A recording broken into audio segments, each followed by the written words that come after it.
Well, good morning, beautiful people. I hope you are doing so well today. Last night I had a great show planned for you, and I've got a whole heap of vision from the Olympic Games, which I was going to share. You may have seen some of it already. There was also a fair chunk of it that you probably wouldn't have seen. However, it is all covered by the International Olympic Committee's don't show that, please, actions, which is they are going through just about everybody on the planet at the moment who has posted up anything to do with the Olympic opening ceremony and are pulling it down. They're shutting channels down based on copyright. Anything to do with the International Olympic Commission is fully copyrighted, and their videos are just... Cass is on her way out early this morning. The Olympic Committee have banned the use of it practically everywhere now. They have even removed the actual opening ceremony from their official Olympics website. You can go back and see the opening ceremonies from just about every Olympics on that website, but not this one. So let's have a little bit of a chat about the satanic ritual that was the French Olympic opening ceremony. One of the most disgusting things I have ever seen. I have to say, I am not at all surprised that this is the way the French wanted to play it. I'm not a big fan, never have been. They're a weak people who have struggled to do a variety of things, mainly look after themselves. They are a very, very weird historical country where men like to dress up as ladies, ladies dress up as men. And this has been going on for hundreds and hundreds and hundreds of years. It may well be part of the culture. That's why I don't go to France. Paris is a shithole, has been a shithole for years. You haven't been able to swim in the River Seine since 1924. That's how filthy it is. And that's what the French people in Paris do to their own river. Okay, Melbourne people might say, oh, well, there is the Yarra. Well, the Yarra might be brown, but it's not full of shit and other things that the French people use that river for. The pale rider that rode along the river, how much more satanic can you get? The depiction of the Last Supper with a bunch of cross-dressing fucking trannies and one dancer with his nuts hanging out. The level of disrespect these people show is staggering. But what you need to do is go back, and this is what I'd done yesterday, but there's no point in me putting it on last night because it would have got the channel banned, and I think one of them has already been dropped again. None 2K, I think, is still working, but the Voice of Freedom, I think, is undergoing another week ban because we're talking about things that they don't like us talking about. I haven't watched one event out of the Olympics. I couldn't care less. I think it's an abhorrent exercise, and could not care. I feel sorry for our athletes who've been sent over there to represent, sleeping on cardboard beds. And I guess one of the bigger pieces of news is that the French organising committee has decided unilaterally that only certain types of meals will be available, and 80% of the meals are vegan or vegetarian based inside the Olympic Village. There is also some level of protection going on for those eating meat inside the Olympic Village. When I say protection, it's more protection from how much meat they get to eat than anything else. A weightlifter approached the dining hall the other day. He wanted lamb chops. He was allowed to have 2 lamb chops. This is a weightlifter who works predominantly in the 110 plus kilo range. That's what he weighs, not what he lifts. He was only allowed to have 2 lamb chops.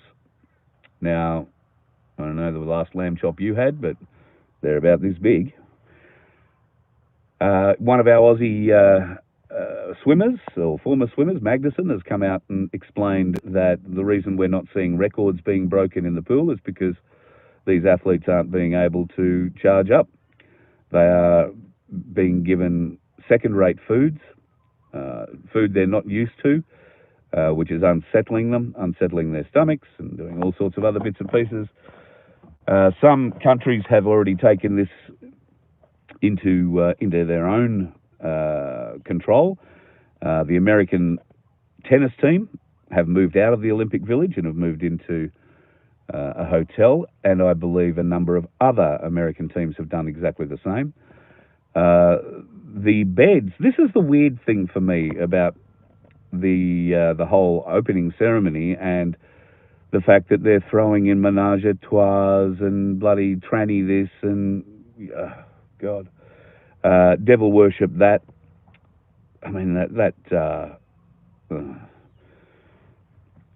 the Marie Antoinette bit.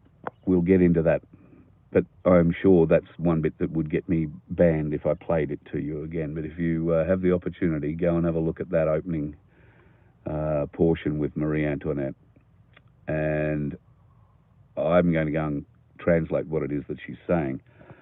But a satanic, I mean, truly, absolutely, unequivocally, undeniably satanic presentation in every way, shape and form. Truly disgusting. And what are the French government saying about it? Oh, they're saying that their polling numbers are saying it's all very good. People have loved it. Well, that's bullshit. And you know it's bullshit. But it is the French telling you this, so of course it's bullshit. Merde. Is that how it's said? Merde. Shit is what it is. To the French people, you should be ashamed.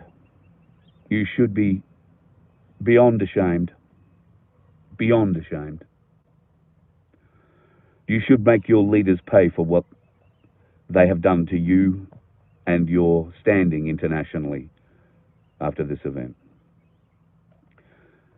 Woke culture will not win. Woke culture will never win. I feel so sorry for the Aussies who are over there at the moment having to work under these very trying conditions. I'm not a huge fan of the Olympics anyway. It's an interesting international distraction every 4 years. That's really all it is. And of course the elites get to play big money betting games on the back end of it. And of course be seen in all the right places with all the right people. Well, I guess now then, if you have been seen with any of those people involved with that absolute disgusting display at the opening ceremony, then you know what kind of people you're around. And we know what kind of people you hang around. You are being watched. If you're making excuses for this kind of abject filth, you're being noticed. It's being noticed, being watched, taken note. Because if there is anything about that Olympic ceremony that you think is okay, I'd love to hear about it. About the only thing that I think was okay about that opening ceremony was the end of it. And it didn't come fast enough. Mind you, I think the whole world felt that after four and a bit hours. It was beyond awful, pissing rain. The commentators, certainly from the Australian side of it, from what I've heard, were beyond pathetic. Of course, Karl Stefanovic was in the lead there, so I don't know. What do you say? And yet, I guess they've got to, because the network has spent $305 million. And how fortunate that they did spend $305 million and all the print media journalists went on strike going into the lead up, and I think they're still on strike now, after the opening ceremony. So the news.com.au's, the Sydney Morning Heralds, the Herald Suns, that kind of thing, have not had their reporters reporting on all of this.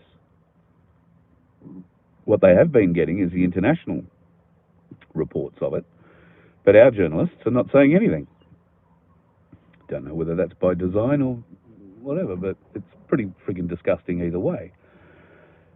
This needs to be called out, and will anybody bother watching the closing ceremony? How satanic is that going to be?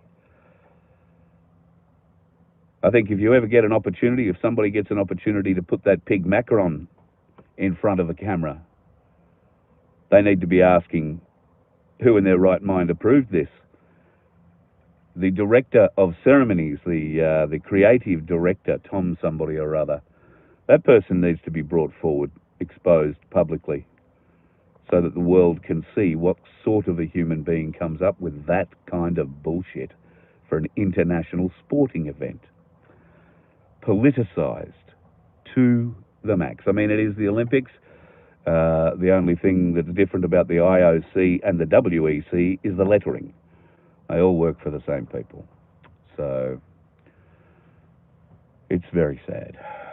Very sad. And I feel for our Olympians, our elite sports people who train for years to go and have this pinnacle event where they get to win their gold medal,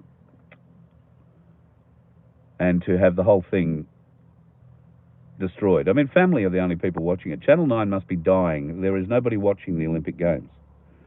Their $305 million spend is a waste. Nobody is watching it. Nobody wants to see this woke bullshit that the French are forcing on us, or the IOC is forcing on us. So, Channel 9 losing money hand over fist.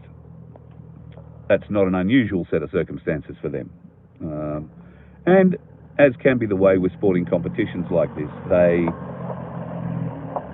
can tend to lose money initially, but they make it up in the back end with replays and that sort of thing.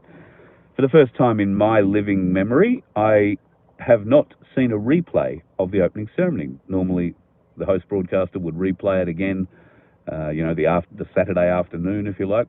That hasn't happened.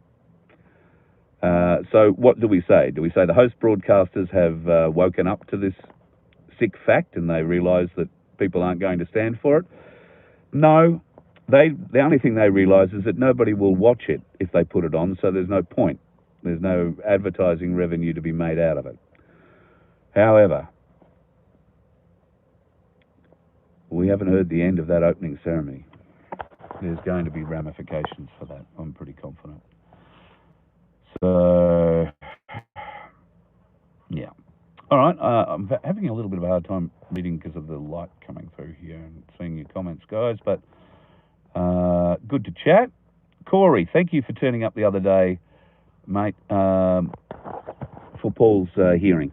For people who were watching Friday night, I mentioned that Paul Offey's hearing was yesterday in the Canberra at the ACT Supreme Court. Now, it was a very interesting hearing that happened yesterday. I was actually with Michael Offey not long after the hearing happened, and we had a good long talk about it. There is certainly some weirdness going on there. The new judge has put the case forward to February, when it will be heard. However, neither the prosecution nor the defence witnesses are available in February, but the judge didn't want to hear about that. The judge just wanted to put a date in, didn't care about whether or not the prosecution was ready, and I can tell you that they won't be, because at least two of their lead witnesses aren't available in February, and there are a number of witnesses unavailable from Paul's side in February as well. So I wouldn't go holding my breath that the 3rd of February will be the date where this trial kicks off. They're certainly going to try that, but there will be some hearings leading up to that once the lawyers have got together and had a bit of a discussion, because certainly in the prosecution's case, they are going to need one of those witnesses very, very, very. They need to rely on that witness a great deal. And he's not going to be available. So we'll have to watch this space. So thank you, Corey, for turning up yesterday. I appreciate it, mate. I'm not sure if you were the only one there, but really appreciate it, brother. And so does Paul and Michael. We were talking about it yesterday. So, yeah, appreciate you, mate. And I hope things go well for you down there. It'll be a bit bloody cold in Canberra this morning. In fact, I heard some stories half an hour ago while I was in town that there is snow on the roads in Canberra this morning. Is that the case? Wouldn't be at all surprised if that were the case. But anyway, very, very, very chilled in Canberra this side of the day. Yeah, Corey, you're right. It's just a distraction, mate. Just a distraction. But hopefully a distraction that should be waking people up. We're talking about the Olympics again. The opening ceremony. If that doesn't wake you up, then what sort of a person are you? Are you predisposed to the satanic side of things? If that sort of thing, you think that's okay? Or maybe it just didn't resonate with you at all because you have no spirituality. There are those sorts of people around who are not spiritual, are not invested in any way, shape and form. So that probably wouldn't mean too much to them. They just say, oh, it's a bit weird, but yeah. And then there is the 2.4 billion Christians that have been terribly insulted by this. And what has that French fucker Macron done? He certainly hasn't apologised. That piece of filth, I can't wait to see it swinging from a rope. Although, let's go the French way, shall we? There has to be a guillotine floating around the Paris area somewhere, and a public guillotining of the Macrons would be a bloody great start. You know, the Americans bought 30,000 high-tech guillotines. Why? Not to cut paper, but they have 30,000 high-tech guillotines sitting in storage somewhere across America. God, why couldn't they have slipped one in the luggage and taken it to France? Unbelievable. At any rate, folks, we're going to hear a lot more about that. And the opening ceremony, well, I wonder if they're rejigging it completely or whether or not they're going to double down. I guess we'll have to wait and see. All I can guarantee you is that I will not be watching one single piece of the Olympics. I don't care enough. I mean, there are certain sports I do really like to watch. I really enjoy the Olympic shooting, for instance, the target shooting. But I'm not going to watch it. I refuse, and I hope Channel 9 go broke because they are woke. So I look forward to seeing them lose money in these games, the next games, and the ones after. Absolutely unbelievable, the filth that came out of that Olympic broadcast. All right, what else happened? Friday night we went over to Boona. Friday night there was a big event with Sarah Neal, the medium, who put on a bit of a show in the Boona Civic Centre. I didn't go to that one. I did go Saturday night to the Haunted Hotel. That's the Australian Hotel in Boona. Beautiful little town, Boona, in the main street there. And we had about 25 or 30 odd people who were there for the Haunted Hotel tour, so to speak. We had a lovely dinner with Shay de Montfort and Sarah, and then wandered upstairs to an area, well, the first floor of the pub where all the accommodation is. Now, that pub in particular has a bit of a history with a number of people who passed away in there, including a fella called Mr. West, who committed suicide, put a gun to his head. That happened to be in room 7. Also in room 7, at a different time, there was a mother and daughter staying there. The mother was a working girl, and the daughter, when mum was working, would go out into the corridors and play. And that's today where you find her playing. So we took a lot of cameras, we took a lot of people, we sat up. There was certainly some very interesting anomalies, and I will endeavour to get a hold of some of Cass's video today, because Cass tends to attract these things somehow. And she has video of these white orbs that came into her room and sort of were just sitting there in the middle of the room. Now, she was in room 7, the room that most of the bad stuff happened. The little 7-year-old girl who passed away of pneumonia. Mum died of something similar. Both died in the hotel. So it was a very interesting evening, and a lot of people were very connected. There were, I'd have to say, a number of people who felt that they had been touched by spirit, and it was very interesting to watch. So watch this space. It was difficult to film, and in fact fairly boring to watch film-wise.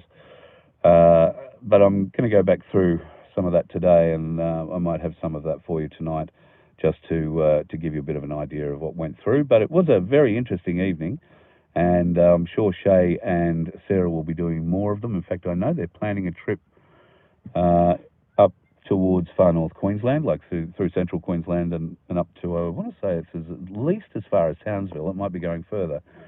So if you're interested in finding out more about that, you can email me, carl@vofhq.com, and I'll pass those details on. Susan, Tasmania has a paranormal investigations tour in the Willow Court in New Norfolk. Oh, there you go. I would like to experience that, I think, next time I'm down in Tasmania. I would also like to go back to Port Arthur with a psychic. I did ask, not Sarah, but I asked another psychic whether or not they would come to Port Arthur with me and spend a day and a night there through the tour, the night tour. No, was the answer. They don't want to go there. They had been there previously, and they just said that the place has an overwhelming sorrow, sadness to it that they find very hard to deal with. Certainly, I would imagine that a place like Port Arthur could have that exact sort of feeling all over it. But with a bit of luck, we will find someone who is brave enough to come down and give that a bit of a look for us. I'm very keen to re-explore Port Arthur from a number of perspectives. Given when we were down there, it's over 2 years ago now, I think, when Black Sheep and I went and spent the day there. I've been doing a little bit of research in the background since, and there's a lot more interesting things there that we didn't really get to see or touch on. So I'm very keen to go back and see whether or not we can touch on a few of those and go from there. I'm going to have to keep going, folks. I'm starting to get messages from the world that's waking up. We'll see what we can arrange. And tonight I will definitely have a show on. In fact, I'm going to try and get Vince on, because our wind cheaters have turned up. They turned up yesterday. So Vince will be sending those out today. If you made an order, then woohoo, they're on their way. I actually do have some photos of the completed articles, which I'll show you tonight. And if you would like to pick yourself up a hoodie, or if you're interested in a T-shirt or anything else that we can slap a logo on, then let us know. Carl@vofhq.com. We'd love to look after you that way. All right, folks, I'm going to keep going. I hope you all have a blessed day, folks. Please don't work too hard if you're out there working amongst it. And just remember that if you show a little bit of love to your neighbour, they might show a little bit of love back, and the world becomes a much better place. Unless, of course, you're struggling with the dickheads on the roads.